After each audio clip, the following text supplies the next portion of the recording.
Hello everyone, welcome back to Maths Fluence with Mr. L. In today's video, I'm going to show you how to remember the exact values of circular functions.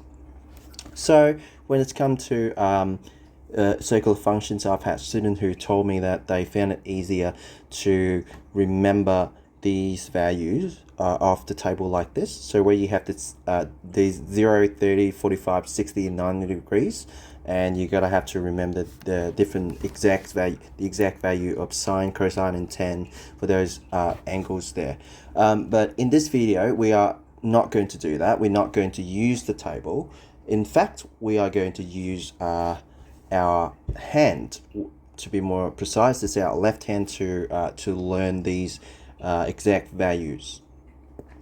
Right, so how are we gonna do this? So to be honest, it doesn't really matter what hand you prefer to use. I prefer to use the left hand because I think it's easier, because I'm right-handed. When I usually write, I would write with my right hand. So when I want to work out the exact values of a trigonometric functions, I can just pull up my left hand and look at it, and I get the answer right away. So you can use the right hand if you want, but for this video, I'm going to just show you how to do this technique using your left hand. Right, now, if you look at this diagram that I've got over here, I've got the left hand on the screen, and it's the palm facing you. So the way that it works is this. So you will have to start from your thumb, from your thumb.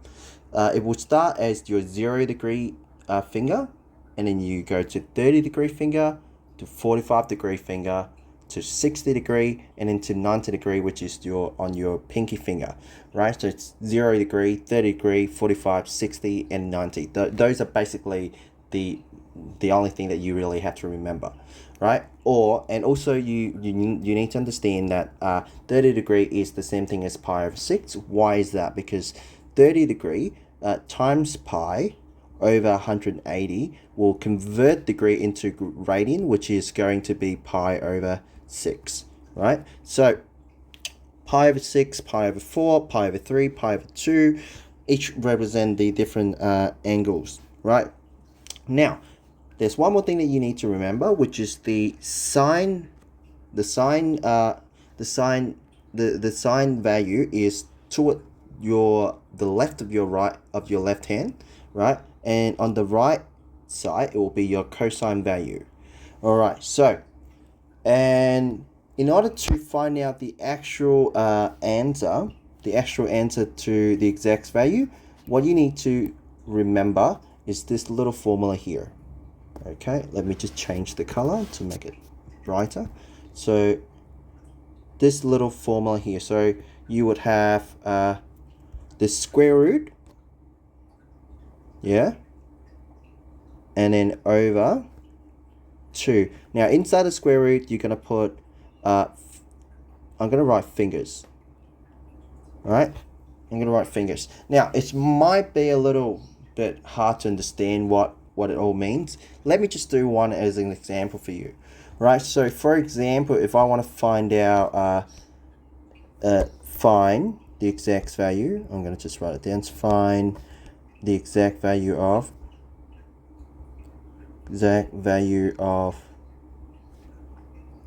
let's say we've got question A. Let's say I've got sine of 30-degree, for example. Sine of 30-degree. What is the exact value of sine of 30-degree? So what we're going to do is we're going to try to look over here on our diagram, right? On our diagram, the 30-degree angle is our index finger. It's this finger here, right? You see that? The one that I'm just trying to shade.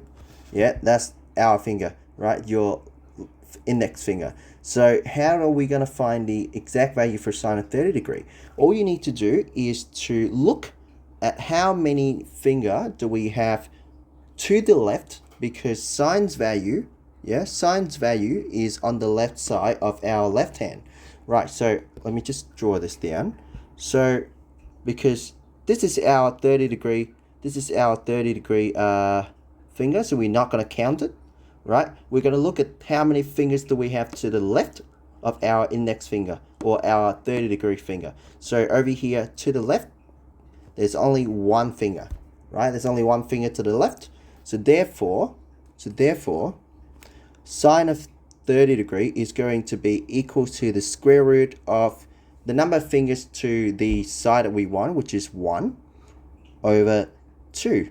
Now the reason why it's 1 is because, once again, there's only one finger to the left of the 30-degree angle finger.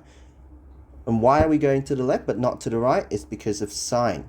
Yeah, sine is what we want. Sine is the ratio that we're looking for. We're looking for sine of 30 degree. That's why we look at the number of fingers on the left of our 30-degree finger. So we've got square root of 1 over 2. Square root of 1 is the same thing as 1.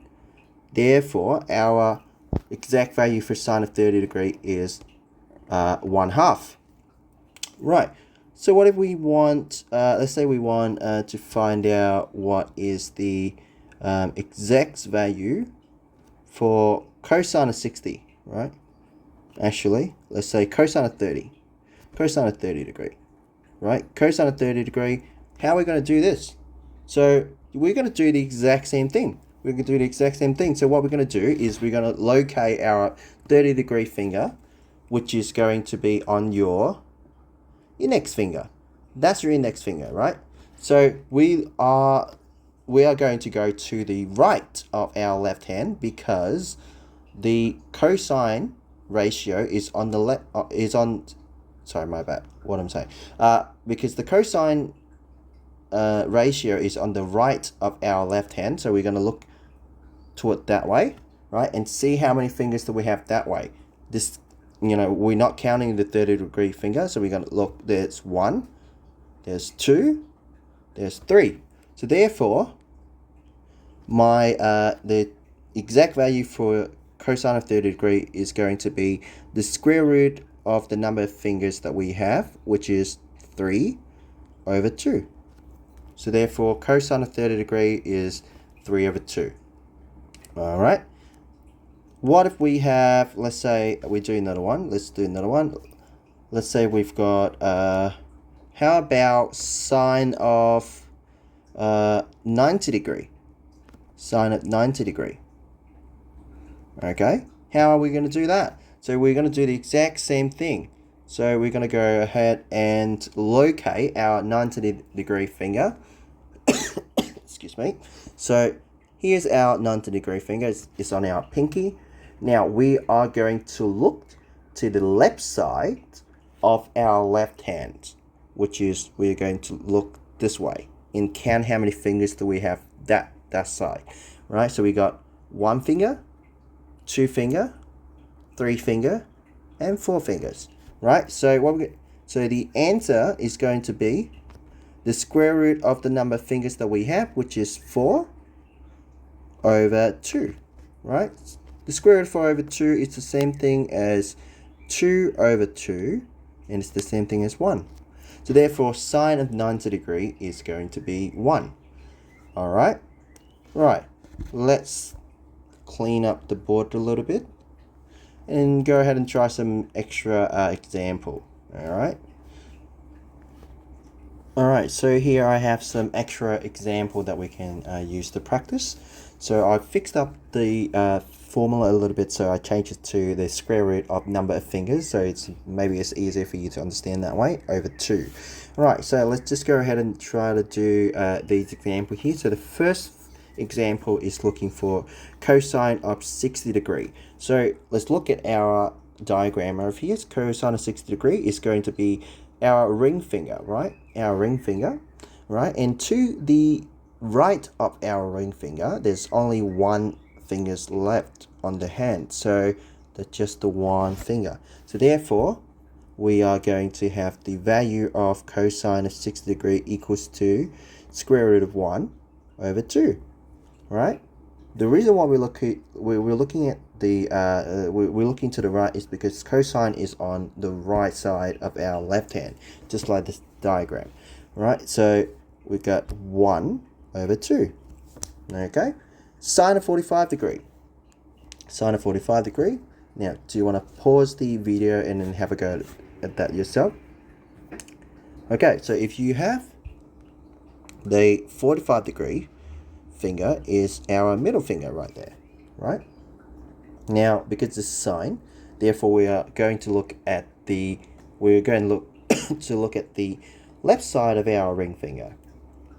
There are one finger available, two fingers available, so therefore we would have square root of 2 over 2. Simple as that, because there's two fingers, that's why we are going to do square root of 2 over 2. Alright, what about sine of pi over 3? Sine of pi over 3. So what we're going to do is the same thing. Pi over 3 is the same thing as 60 degree. So we're going to go look at the 60 degree finger, which is our ring finger once again. Now, because it's sine, so therefore we are going to look at the left side of the ring finger. There's one finger that's not available, two fingers, three fingers. So we would have the answer as square root of 3 over 2. Very simple. Alright, cosine of pi over 6. Cosine of pi over 6 is the same thing as cosine of 30 degree. So we are going to look at our index finger, right, over here, the index finger. Right, cosine of 30 degree is pi over 6 is 30 degrees. So therefore on the right side of the ring of the index finger there are 1, 2 and 3 fingers available. So we would have square root of 3 over 2 as the exact answer.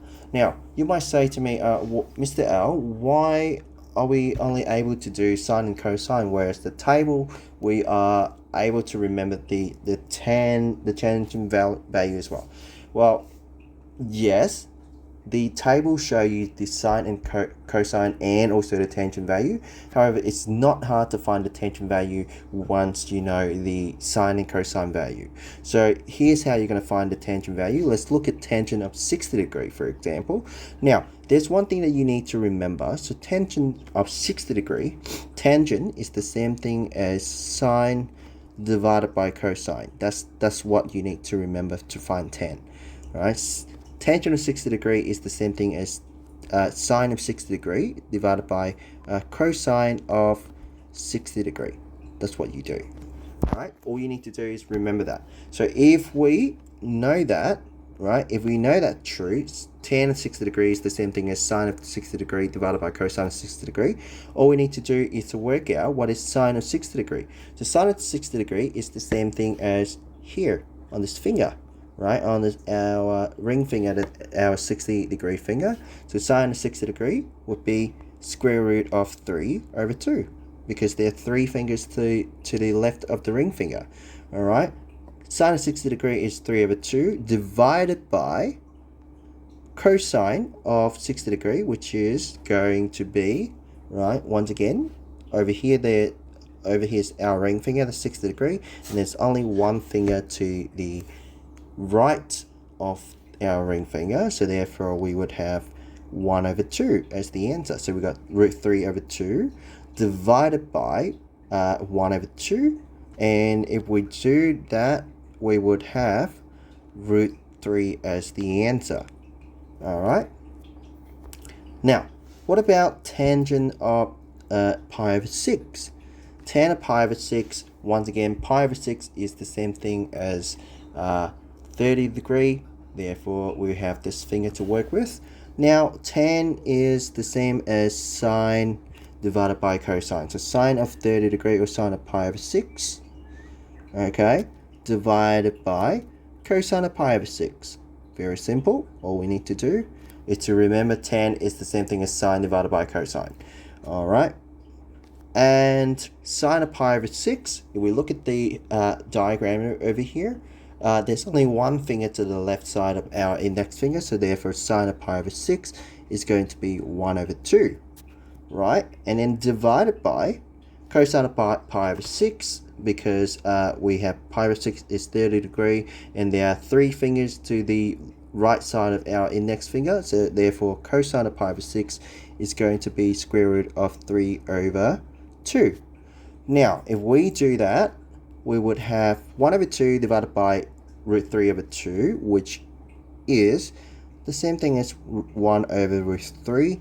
Okay, you can leave the answer as 1 over root 3, but sometime your teachers, or your the test that it depends on the question, if they want you to rationalize the answer. So if you rationalize this answer, it will become root 3 over 3. Okay, or you can leave it as 1 over root 3. I don't think this really matter that much. Okay, right.